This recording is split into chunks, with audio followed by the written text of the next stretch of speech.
In 6 years, Assemblyman Chad Mays of Rancho Mirage has gone from Assembly Republican leader to now running for re-election as an independent. His challenger is Republican and San Jacinto Mayor Andrew Kutyak. Both men are running to represent California's 42nd Assembly District, and I spoke with them today about the message they want voters to hear. Chad and Andrew, thanks so much for joining us. No, thanks for having me, Peter. First off, we'd like for each of you to briefly tell us about yourselves and why you're seeking to represent California's 42nd Assembly District. Chad, since you're the incumbent, let's start with you. Sure. Again, Peter, thanks so much for having me. It's great to have us on and have a discourse with one another. I've been serving in the Assembly and represented the 42nd Assembly District and now for 6 years. It's been quite an honor, and we've gotten a tremendous amount of things done. And we've got incredible challenges today as well. And because of the experience that I have working with both Democrats and Republicans, I'm running this time as an independent so that I can work with Democrats and Republicans. We're going to get some stuff done next year. We've got this pandemic before us. We've got great challenges before us, but I think working together, we can rise to the occasion. Andrew? Yes, so right now, 6 years of really nothing to show in the district is really why I'm running. We need a local voice. This isn't about party politics. This is about special interests and big money versus the local voice and making a difference. When you're dealing with a pandemic right now, when we need leadership to find a safe way to reopen the tourism in Coachella Valley, to put our hardworking blue-collar people back to work, our LGBTQ back to work, those small businesses that are being closed, reopened.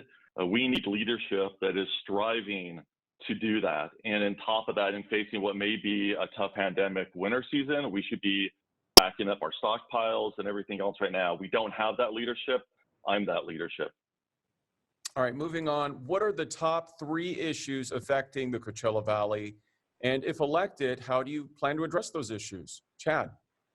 Well, I mean, before us right now, there's no question that the pandemic is the top of that list. I was just on a call with the Hospitality Association in Palm Springs and folks who are in the hospitality industry, our restaurants, our hotels, they're struggling.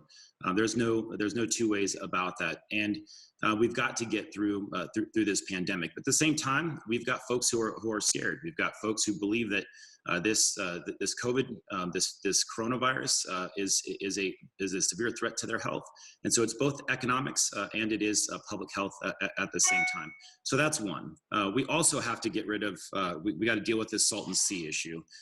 As we've been dealing with this for years. And I'll tell you, I've been proud to work with Assemblymember Garcia on securing over $200 million for the Salton Sea. It's the biggest chunk of resources that the state has ever provided, and we've been able to deliver that in the last couple of years.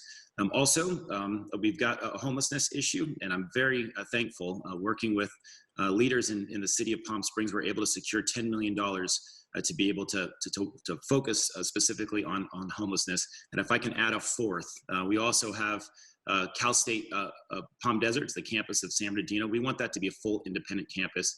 And we're able to secure $3 million to be able to work on a study to try to make that happen. So I'm very proud of the work that we've done. And we've got a lot more to do. Andrew. Well, first is definitely tackling this pandemic and opening up the Coachella Valley. I was just talking with Supervisor Perez and our other supervisors. I'm really formulating a plan. So, instead of championing other entertainment districts or companies outside our district like Disneyland, I want to be championing the ones in our valley that need to be opened up and fighting for those people. With homelessness, enough hasn't been done. Right now, we just had 3 of those facilities close in Palm Springs. Why aren't we championing that right now, right? We need to find a solution for the homelessness and be working with our county and state and federal resources in addition to our local government to do so. Enough has not been done there. And then, of course, when you talk about public safety, with the cutbacks of tourism that have come in Coachella Valley, we're seeing public safety substantially being cut, right? And that's fire, that's police. And with these fires, and of course with inmates being released, and the anti-police votes that we're seeing from our current incumbent, I mean, these are things that we need to be standing up for and fighting, and they're actually intertwined. And to me, it's the local voice, the local issues we should be championing, not the special interests, not these other issues outside our district, our people, Coachella Valley first. All right. Finally, what is the message that you want voters to hear, and why should they choose you versus your opponent? Chad. Well, quite frankly, it's just the level of experience that I've had. I'm not like most politicians. I know many politicians, and to be fair, I was one of those back when I was a youngster. But I'm not 25 years old any longer. I've got some wisdom with the age, and what I've seen is before us, probably the biggest challenge is the fact that we're not united as a country. We're not united as a state. We are all Americans. We are all Californians, and we need to be working together. Republicans with Democrats, Democrats with Republicans. We got to get rid of this partisanship. We've got to get rid of this division in our country, and we've got to work together. We've got big challenges ahead of us, and we can if we do it together. Andrew. As a blue collar, the white collar, a Navy veteran that runs many small businesses, I didn't go to school for political science to be a politician like the incumbent.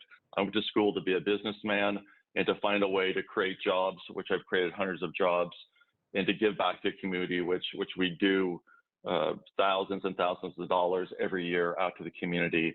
Right now, it's a local voice. All my donations to support come from local small businesses and individuals in the Valley and in the district. The other side, it's all special interest money, big money. It's not even party side. To me, I want to implement travel restrictions in California. You look at Hawaii, other states for tourism, they're doing that. And they're able to open up and they're able to safely bring people in. And then they are allowed to relax the small businesses in the community where the small businesses can work, the blue collar can work, and they know that people coming into Palm Springs Airport, for example, or Ontario Airport or driving in have been tested. And if they're not, they're being quarantined. It allows us to open up. Those are things that, as a businessman, I seek to find common ground with others in the state legislature to open up and to open up safely. In addition, being supported by Riverside Sheriff's Association, this is a big voice in our district, is public safety and what that means with the prison out in Coachella Valley, and also the safety of our residents. And so to me, I'm going to fight for the inequality that we're seeing when we see Walmarts and Home Depots and those businesses open, but our small mom and pops, they're not open. Our mayors are yelling in Indian Wells and La Quinta to fight. That's the passion, that's the representation that we need. I have 10 years of government experience. I've got the military experience. I also have the small business experience. And I'm here for one reason. It's to give the local people a voice, and because it's time for change. All right. Chad and Andrew, we appreciate your time. Thanks to both of you for joining us. Yeah, thanks for having us, Peter. Thank you all. And you can find out more information on both of these candidates, as well as every candidate for both local and national elections, by checking out our voter guide. You can find the history of these candidates, where they stand, and much more. And also find out where you can drop off your ballot or even register to vote. Just head to our website, kesq.com, and click on the Voters Guide banner.